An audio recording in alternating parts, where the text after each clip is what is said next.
अभी मैं कुछ दिन पहले ऑपोजिशन पार्टीज़ के लीडर्स के साथ गया और अब हम कांग्रेस पार्टी के जो सीनियर लीडर्स हैं उनके साथ गए। राष्ट्रपति से हमने कहा कि ये जो कानून बनाए गए हैं ये किसान विरोधी कानून है और इससे किसानों का ज़बरदस्त नुकसान होने वाला है, मजदूरों का, किसानों का।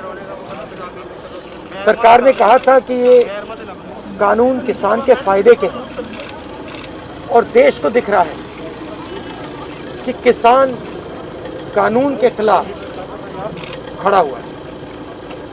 और मैं प्रधानमंत्री जी से कहना चाहता हूं कि ये किसान हटेगा नहीं। प्रधानमंत्री को ये नहीं सोचना चाहिए कि किसान और मजदूर घर चले जाएंगे, नहीं जाएंगे।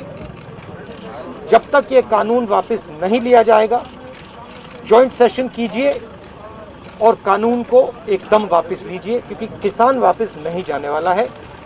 और हम सब, विपक्ष की सब पार्टियां किसानों के साथ, मजदूरों के साथ खड़े हैं और खड़े रहेंगे। जिस प्रकार से ये कानून पास किया गया वो भी बिल्कुल गलत था। बिना डिबेट किए, बिना किसानों से चर्चा किए, बिना मजदूरों से पूछे ये कानून ऊपर से थोप दिए गए और इन कानूनों को हटाना ही पड़ेगा, विड्रॉ करना ही पड़ेगा। हम 3 लोग राष्ट्रपति के पास गए हैं, बट हम करोड़ों सिग्नेचर्स लेके गए हैं। हम किसान की आवाज राष्ट्रपति जी को तक ले गए। सर्दी का मौसम है और पूरा देश देख रहा है कि किसान दुख में है, दर्द में है और मर भी रहे हैं। प्रधानमंत्री को सुनना ही पड़ेगा। और मैं एडवांस में चीज बोल देता हूं। मैंने कोरोना के बारे में बोला था कि नुकसान होने जा रहा है। उस समय किसी ने नहीं बात सुनी और आज मैं फिर से बोल रहा हूं, किसान के सामने, मजदूर के सामने कोई भी शक्ति नहीं खड़ी हो सकती है।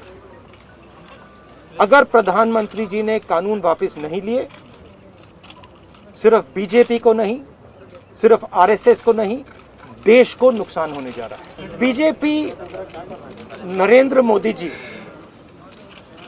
का एक ही लक्ष्य है और वो किसान समझ गया है, मजदूर समझ गया है। लक्ष्य है कि उनके आसपास जो 2, 3, 4 बड़े क्रोनी कैपिटल्स हैं, उनके लिए पैसे बनाने का काम नरेंद्र मोदी जी करते हैं। जो भी नरेंद्र मोदी जी के खिलाफ खड़े होते हैं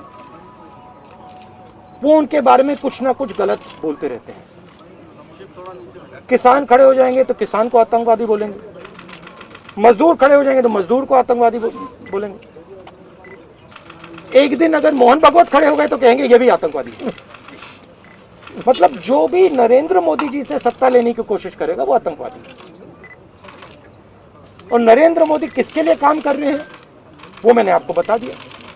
उनके 2-3 आसपास के क्रोनी कैपिटलिस्ट हैं जिनको वो पूरा हिंदुस्तान पकड़ा रहे हैं। ये रियलिटी है। There are millions of people who live off our agricultural system. Large percentage of our people live off our agricultural system.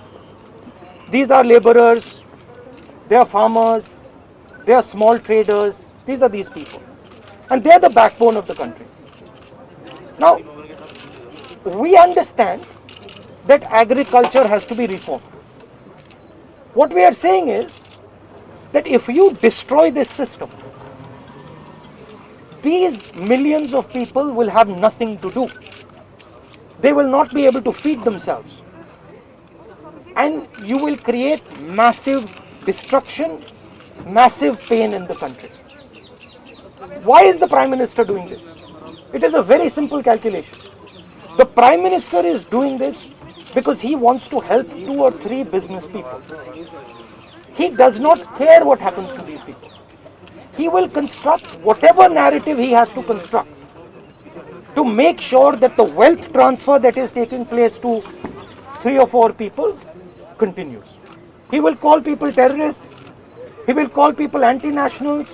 He will call people criminals. He will do whatever he has to do to transfer the wealth from these people, the backbone of this country, to those people. 3 or 4 of them, 5 of them. That's the crux. And we are fighting this. We are saying that in India, where you have destroyed the agricultural system, will not function. Just like I said, take Corona seriously. Corona is going to kill people in massive numbers if you do not act. At that time they said, scaremongering. Now they're not saying scaremongering.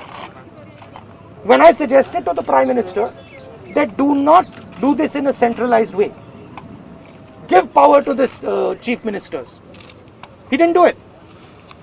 He caused thousands and thousands of people to die because he didn't do it. And then afterwards, after I said it in the press conference, he did it. So the point is, you have an incompetent man who is controlled by certain other people. This is what India has to understand. This is what all youngsters have to understand. You have an incompetent man who doesn't understand anything, running a system on the behalf of 3 or 4 other people who understand everything. And their aim is to take huge amounts of money from the poor people of India and put it in their pockets. And that is what we are fighting. And frankly, it doesn't matter what you think right now, because all of you will face this. There's not going to be a single person in this country who's not going to face this. If you're a farmer, you will face it. You're a small businessman, you will face it. You're a journalist, you will face it. This is an assault on the idea of India. That is why we're standing here. That is why I've gone to the president. That is why we've signed these forms. We are not allowed to go out. We are not allowed to go out of the ICC office. The police stops us from going out. Why don't you let us go out? Why don't you let me go and tour in the states? See what happens. Every single farmer of this country, every single labor of this country will stand up. But आप police लगवाते हो, हाथरस जाते हो, arrest करते हो, तो AIC से हमारे MPs को बाहर नहीं निकलने देते हो, और फिर कहते हो कि भैया मतलब सब कुछ ठीक है. और prime minister needs to realize that there is a limit to this. आपने थोड़ा सा करना है, आपने 2-3 लोगों की मदद करनी है, थोड़ा सा करना है, आप कर सकते हो. बट जिस प्रकार से नरेंद्र मोदी कर रहे हैं, मैं फिर से दोहरा रहा हूं, हिंदुस्तान के किसी भी युवा को रोजगार नहीं मिलेगा. सारे छोटे बिजनेस, सारे मिडिल साइज बिजनेस खत्म हो जाएंगे. और दूसरी बात याद रखिए, जिस चीज को आप सब भूल गए हैं, चाइना बॉर्डर पे बैठा है. चाइना ने हिंदुस्तान की हजारों किलोमीटर जमीन छीन ली है. प्रधानमंत्री उनके बारे में क्यों नहीं कहते? उसके बारे में चुप क्यों है? तो मेरा कहना है कि पूरा का पूरा कॉम्बिनेशन बन रहा है. एक तरफ आप अपने सिस्टम को तोड़ रहे हो, आप अपने लोगों को लड़ा रहे हो, आप अपने किसान को मार रहे हो, मजदूर को मार रहे हो, और दूसरी तरफ बाहर से फोर्सेस देख रही हैं, कह रहे हैं कि बहुत अच्छा है, नरेंद्र मोदी हिंदुस्तान को कमजोर कर रहा है और हमारे लिए अच्छी अपॉर्चुनिटी बनने जा रही है. मैं देश को बता रहा हूं, मैं वार्निंग दे रहा हूं कि आप देखिए क्या हो रहा है. और मैं आपको भी कह रहा हूं, प्रेस वालों को भी कह रहा हूं, मैं समझता हूं कि आपको सैलरी मिलती है और आपके लिए बहुत मुश्किल है. मैं समझता हूं बात, इसलिए आप नहीं कह पाते हो जो आपको कहना है. मगर आपके देश को, हमारे देश को बहुत जबरदस्त नुकसान होने वाला है.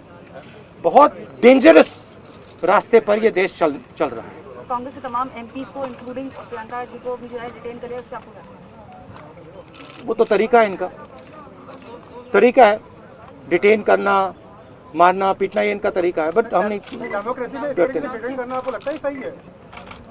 ये आप किस देश की बात कर रहे हो? ये कौन सी देश की बात कर रहे हो? डेमोक्रेसी या मतलब कौन से देश की बात कर रहे हो? इंडिया की बात कर रहे हो? इंडिया में कोई डेमोक्रेसी नहीं है. डेमोक्रेसी इंडिया में ये मतलब आपके इमेजिनेशन में हो सकती है, मगर रियलिटी में है नहीं. आप एग्रीकल्चर फार्मर थी, अब आप जर्नलिस्ट हैं, है ना? तो आप जानते हो कि आपके फादर ने इन्वेस्टमेंट किया या नहीं? नहीं, मैं तो जानती हूं, लेकिन अरे मैं आपसे पूछ रहा हूँ, आप देश की महिला हैं, आपके पिता ने इन्वेस्टमेंट किया ना? मेरी मदर फार्मर है, उन्होंने इन्वेस्टमेंट किया ना? किसके लिए इन्वेस्टमेंट किया? क्या इन 2-3 लोगों के लिए इन्वेस्टमेंट किया? 24 घंटा इन्वेस्टमेंट करते हैं और उधर इन्वेस्टमेंट कहीं और जाता है, रिटर्न कहीं और जाता है. Thank you.